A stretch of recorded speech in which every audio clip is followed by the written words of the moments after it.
mais um episódio do podcast. Eu sou a Caiara Cotoy. Eu sou Débora do Carmo. Nós somos estudantes de jornalismo da UFT. E hoje nós vamos falar sobre uma história de resistência, acolhimento e muita força. A trajetória da Casa 8 de Março em Palmas, Tocantins. E eu acho muito importante, né, a gente estar aqui hoje com a Bernadette Aparecida, que é uma das pioneiras na Casa 8 de Março, que foi uma das pessoas que batalhou para ela estar aqui hoje. E a gente quer saber um pouco mais da sua história. A minha história? Exatamente. E a da casa também? Com certeza, como elas se entrelaçam.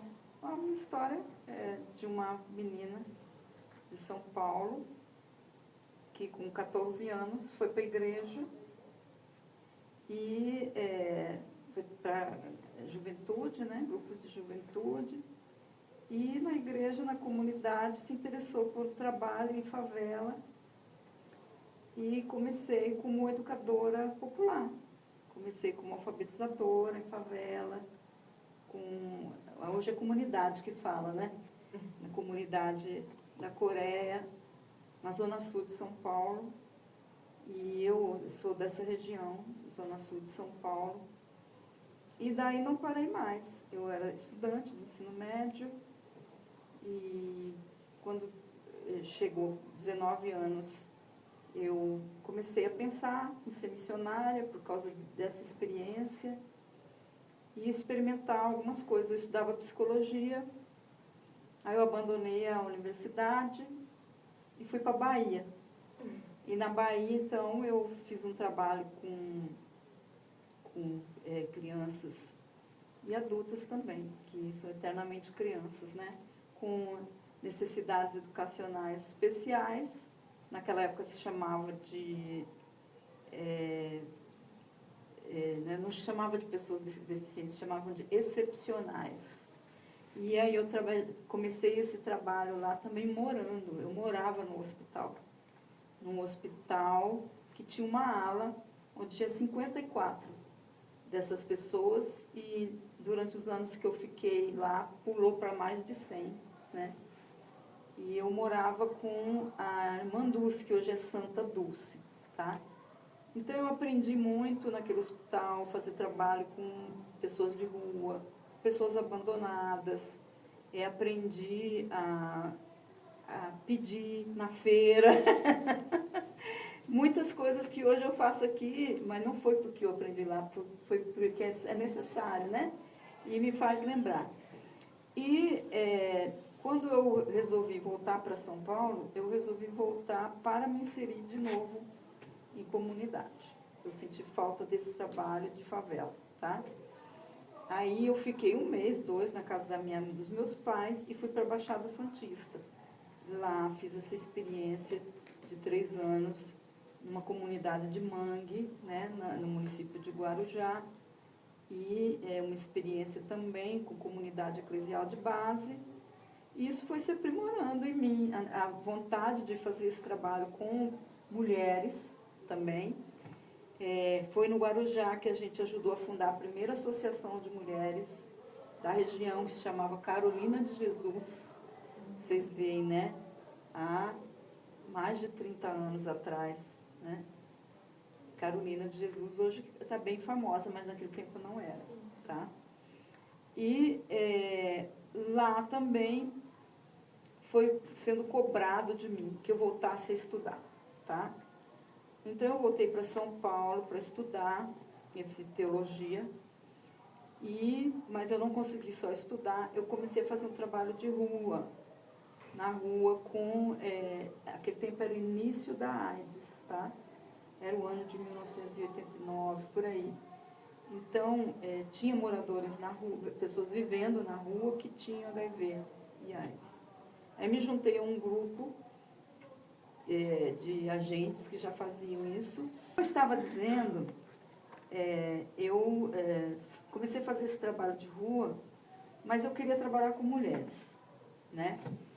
Então eu já me sentia meio feminista, assim, por causa da minha mãe e do meu ímpeto. Eu coloquei na cabeça que eu ia embora e fui. Larguei faculdade com 20 anos, papapá, essas coisas, né? Bem decidida. Bem decidida. E eu já tomei por causa disso, muitas vezes. E aí eu, de novo, queria fazer esse trabalho com as mulheres. Então eu me juntei à Pastoral da Mulher Marginalizada, que é uma pastoral que existe no Brasil há muitos anos. É uma das mais antigas, tá? Pastoral social, né? E para fazer trabalho com as meninas da prostituição. Mas o trabalho era assim, formar grupos para orar, as irmãs se reuniam, estudavam a prostituição e tal. E eu queria fazer trabalho na rua.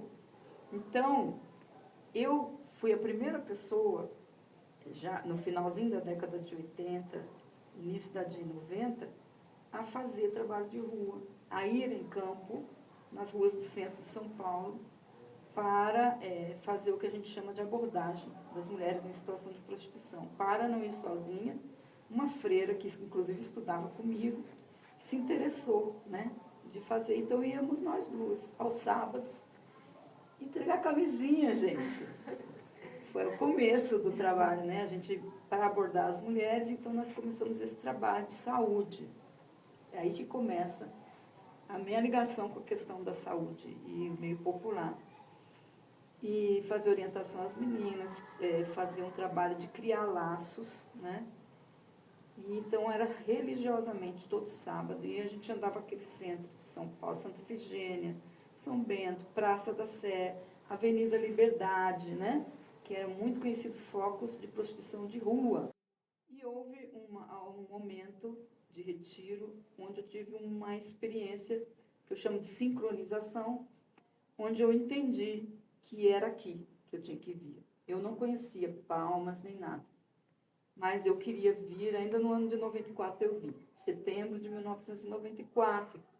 Aqui, você estava aqui já? 94? Nem era nascido, né? Não. Então, em 94, então era só poeira, né? E aqui mesmo, na região norte, onde eu moro até hoje, tinha umas creches comunitárias, umas de madeira, outras de tijolo adobe, que uma religiosa organizou com um grupo de moças e precisava de alguém para trabalhar. E eu fui trabalhar com essa religiosa, chamava-se Irmã Rita Altman. E foi nesse trabalho com as mulheres, mães de crianças, que frequentavam as 25 creches, que eram nos bairros. O meu trabalho era fazer reuniões com as professoras, distribuir alimentos, distribuir material escolar. Eu visitava durante a semana todos esses lugares e fui percebendo, as mães vinham nas reuniões, religiosamente, as professoras, era cheio. E eu percebia que um atrativo era a partilha dos alimentos e de leite, né? Que esse grupo fazia. E que as mulheres não tinham emprego, lógico. Início de Palmas não havia emprego para as mulheres.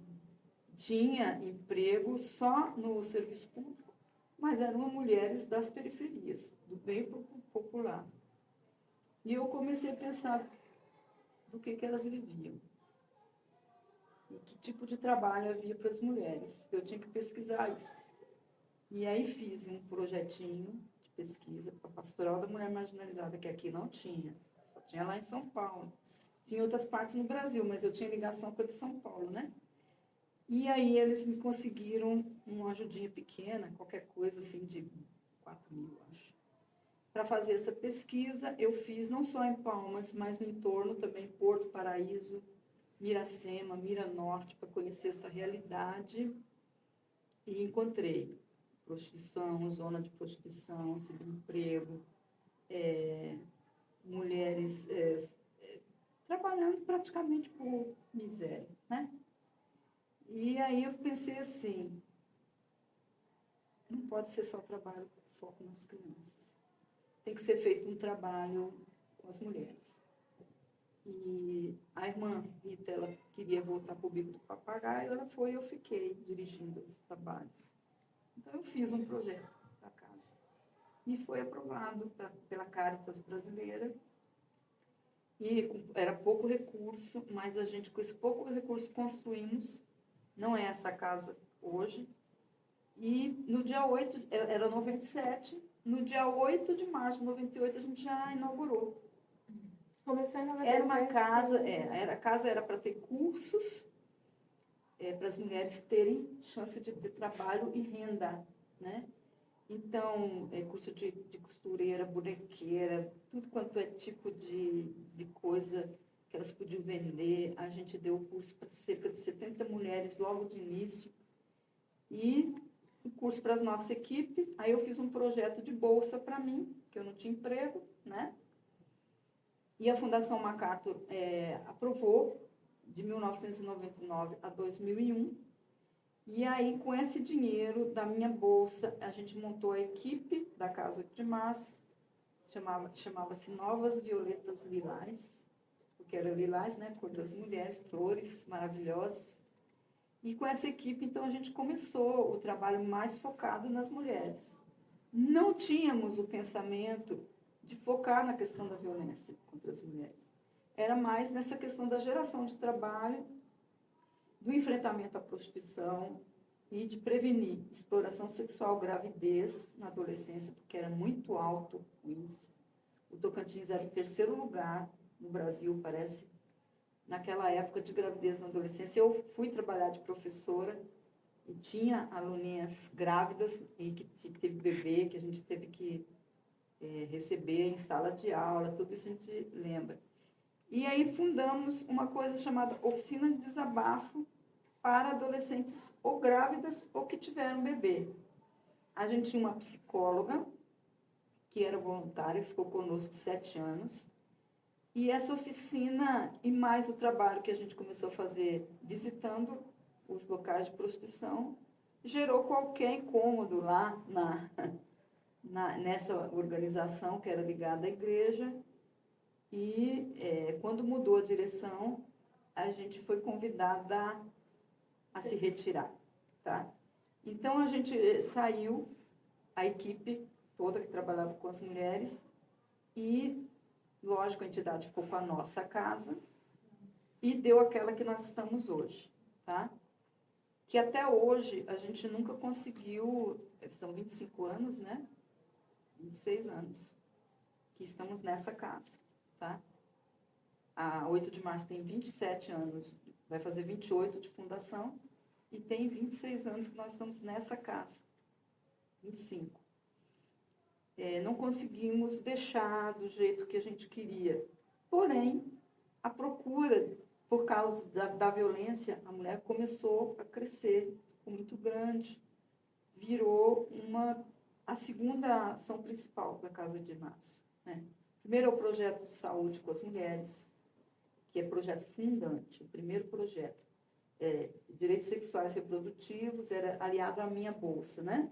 Saúde e comunicação popular, essas oficinas que a gente realizou, inclusive em outras regiões do estado. Esse então é um projeto que ficou sendo de educação popular e saúde, porque a gente fazia as atividades no próprio meio delas, ouvindo a realidade delas sempre. Nunca quisemos que elas viessem até nós, nem para fazer atendimento psicológico, nem nada.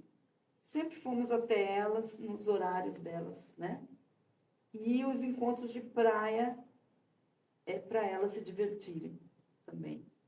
E ter lazer fora do espaço de trabalho, né? E também os cursos que a gente passou a organizar na Casa 8 de Março tiveram muito a ver com o que elas sonhavam para uma alternativa. E também quando a gente começou a acolher mulheres que sofrem violência, no ano de 2001, né, para ter atividades para elas fazerem lá. E também quando saírem ter alguma perspectiva.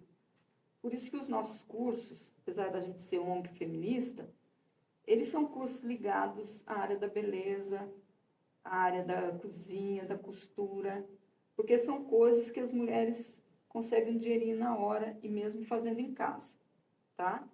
E deu muito certo. A gente realizou até o ano de 2020 mais de 20 cursos, porque era uma média de 2 por ano, deve ter sido uns 40, né? Então, de cabeleireira, curso de manicura, curso de costureira, foram 17 anos, dando curso completo, e outros cursos, curso de atendente, secretária, curso de, esse que eu falei para vocês, de arte, né? Artesanato, que teve artesãs que viraram artistas em cursos lá, e pessoas que chegaram, mulheres que chegaram em Palmas, migrantes, sem nada, até sem bicicleta para vir fazer o curso, que depois foram trabalhar nessas profissões e montar suas próprias alternativas. E a gente sempre fez isso com projetos próprios. A gente nunca teve ajuda de governo, nem de setas, nem de Secretaria Municipal de Assistência Social, nem do governo federal, tá? A gente fazia projetos sempre assim, para ONGs, fundações, e algumas foram embora do Brasil, uma pena, a Fundação MacArthur foi embora, né? Outros acabaram, como séries, acabou, que ajudavam a gente no início, né? E a gente foi tocando o barco, com equipamentos antigos, as coisas da Casa de Março, tudo tem mais de 20 anos, porque hoje em dia não se consegue mais esse tipo de coisa. Quando você fala, vou fazer tal projeto assim, diz, por que não deixa o governo fazer? E eu devolvo a pergunta, por que o governo não faz, né? Então, a gente foi fazendo, e o abrigo também. A Casa de Marston fez o primeiro abrigo de mulheres. O pessoal fala, mas não é um abrigo, é um galpão grande. É um abrigo, onde as mulheres puderam chegar com seus filhos, né? E antes ficava o tempo que precisavam. E aí as coisas foram ficando difíceis, e com a Lei Maria da Penha, então a gente passou a dar o prazo de 3 meses para elas ficarem. Com o surgimento da Casa Abrigo do município, que também foi luta nossa, diminuiu para nós, e a gente passou a abrigar mais mulheres do interior e do meio rural ou semi-rural, que é onde faltam as coisas, o interior não tem nada, né? Mas a gente sempre lutou por isso, para ter casa-abrigo, para ter delegacia 24 horas, centro de referência, que a nossa organização se chamava Casa da Mulher 8 de Março. Hoje a gente mudou em 2012, tanto a missão da organização, porque na prática a gente foi se exercitando feminista. Então isso tudo tinha que vir para o nosso estatuto. E na prática a gente foi exercitando, defender, promover e até ensinar sobre direitos humanos das mulheres. Isso tinha que vir para o estatuto. E veio. Em 2012 nós mudamos o estatuto. Então essa se tornou a nossa missão, defender, promover e educar dentro do marco da educação popular feminista, para os direitos humanos, mais focado no econômico, no social, no cultural e no ambiental também. É muito mais a ver com a prática das mulheres populares do que falar em coisas teóricas, entendeu? E fazendo essa adaptação, então nós fomos fazendo os nossos planos de 4 em 4 anos, focado naquilo que ninguém faz. Então, a gente resolveu fazer nossos planejamentos onde continuando fazendo aquilo que ninguém faz. E o que ninguém faz? Ninguém faz nada pelas mulheres em situação de prostituição. Ninguém faz nada pelas mulheres em situação de rua. Só marginalizam, né? As pessoas marginalizam. Mas nem política, assim, para pedir voto, porque não é bonito, tá? Ninguém liga, tá? Por isso passa décadas, 2, 3 décadas, ninguém liga. Então, assim, são as mulheres em situação de vulnerabilidade. Nós trabalhamos com esse grupo e seus filhos. Então, nós paramos de fazer projeto com adolescente, que tínhamos, porque a gente resolveu focar nisso. Mulheres que sofrem violência, mulheres em situação de prostituição, mulheres desempregadas. E focar nessas coisas. Abrigo esporadicamente, e situação de extrema necessidade, como a pandemia, então, fazer assistência, que não é o nosso forte, mas a gente passou a fazer também. Então, a gente tem uma rede ainda, durante a pandemia, a gente atendia uma média de 100 famílias de mulheres, a gente fala, que são mães solo, mulheres que chefiam, mulheres já idosas, que estão sozinhos, doentes, né? Desempregadas. E agora continuou cerca de 40 famílias que a gente tem que dar assistência. E a gente faz esse trabalho de arrecadar a cesta básica, de fazer a feira, né? E até queria passar esse vídeo para as pessoas verem, os feirantes, né? Que a gente vai pedir porque precisa. Porque, assim, precisa, não é só, o pessoal não comer arroz, feijão, farinha e óleo, né? As pessoas precisam comer verdura, fruta, e tem bastante, né? E peixe. E a gente também agora se inscreveu no programa Cozinha Solidária. Vamos esperar. Então, passou a ser esse o trabalho, a gente continua fazendo com muita dificuldade. Não tem dinheiro, nunca teve, tá? E tem gente que pensa que a gente é da prefeitura, que eu tenho salário.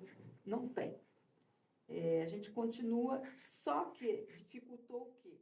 Que você faz, que realmente são projetos que não é comum a gente ver, a gente ouvir, e ver a forma que hoje em dia é distorcido o feminismo, principalmente pela mídia. E eu queria saber um pouco mais sobre essa questão da distorção, como é que ela impacta com vocês. Nós somos tidos como radicais. Mas dizer para nós que a gente é radical é uma forma de não se comprometer com o trabalho que a gente faz. Eu já entendi isso. Faladeira, são mullings. É gaslight, entendeu? Então, isso começou lá no início. Até hoje, tem gente que fala, elas são briguentas, elas só fica lá no meio das mulheres pobres, não quer que as mulheres... Não existe nada disso, tá? Mas é um meio de não se comprometer e nem de acreditar que todas as mulheres, sejam cis, trans, negras, pobres, lascadas, na cadeia, sob o uso de entorpecente, elas têm potencial de autonomia e de libertação. Elas têm as chaves e elas podem adquirir conhecimento e trocar conhecimento que elas já têm. Por exemplo, oficina de redução de danos com usuários de droga. Muitas vezes a gente vai para a roda e a gente pensa assim, vamos levar tal conhecimento, né? Compartilhar. E a gente sai daquela roda, aquela usuária ensinou para nós coisas muito melhores do que a gente foi levar para elas. Que é lógico que a necessidade traz conhecimento, e o costume, e a tradição, né? Que a gente, todo mundo pode ser feminista. Todo mundo. Essas mulheres. É nesse feminismo que acredito. E tem essa coisa mesmo, né? Pode todo mundo conhecer, mas é desde que seja de dentro da universidade. E desde que seja de dentro do partido.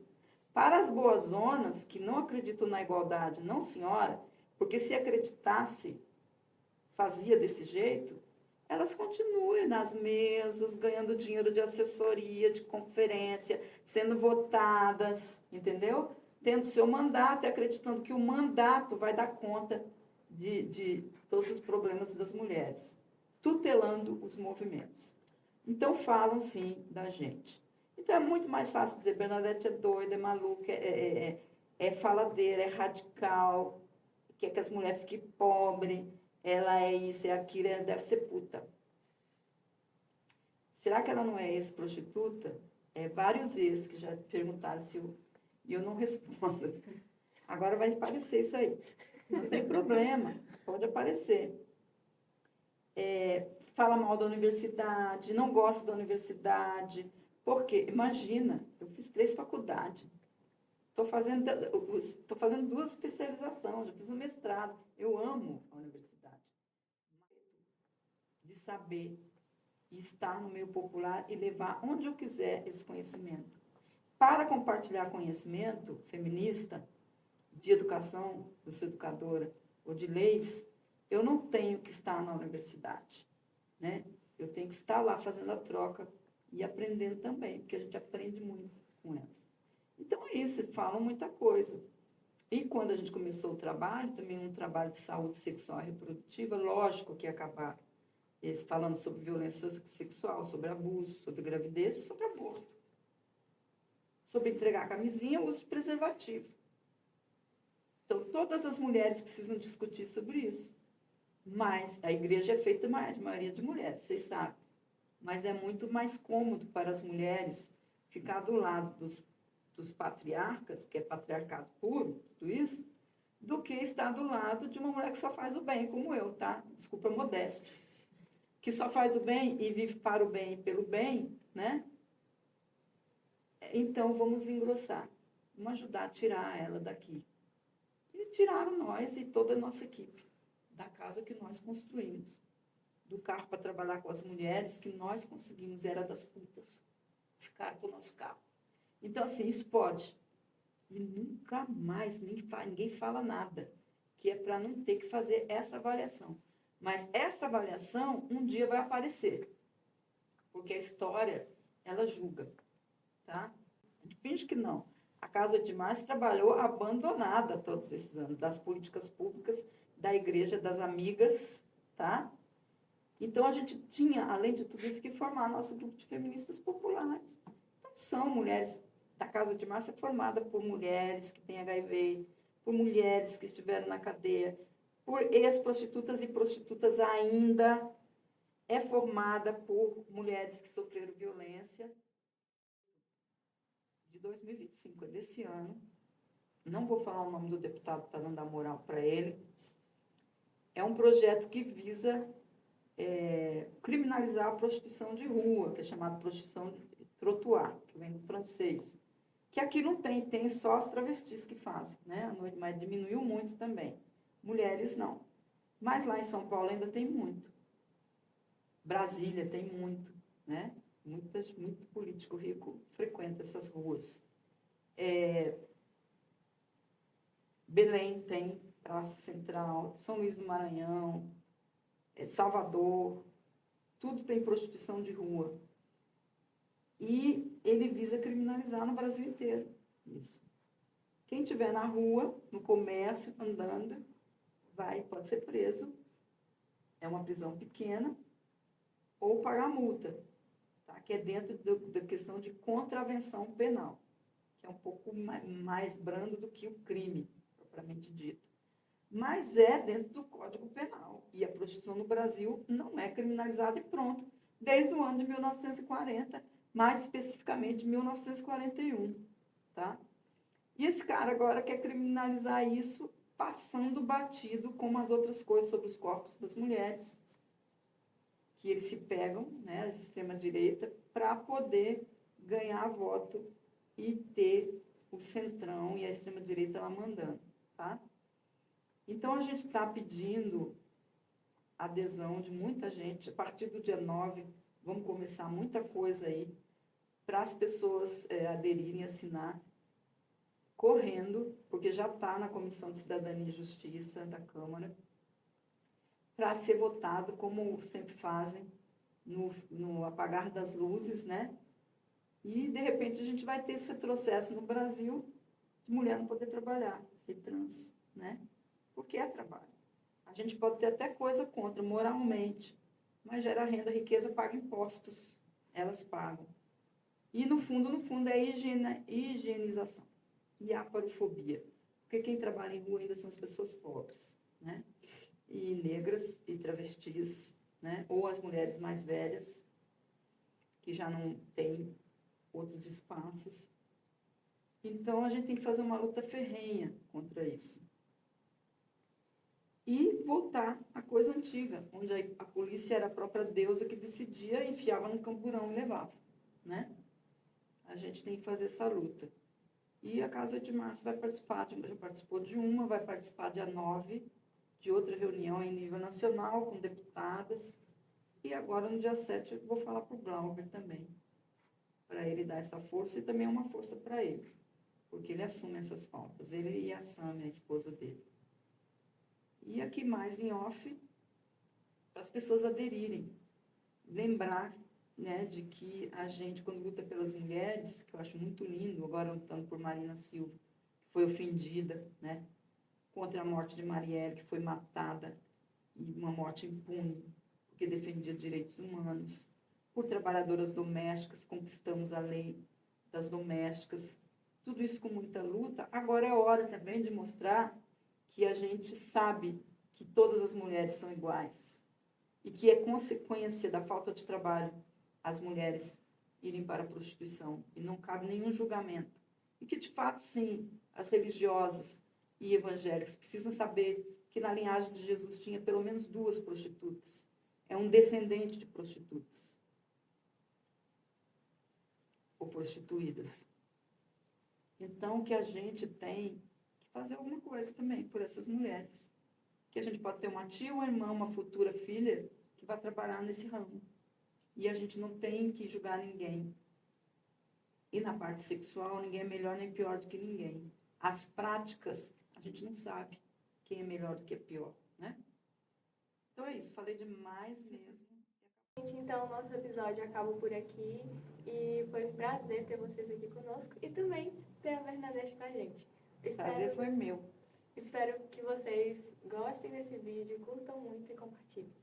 E o link aqui embaixo vai estar todas as informações sobre a Casa 8 de Março aqui de Palmas. E para doações a gente também vai deixar o Pix e a conta bancária.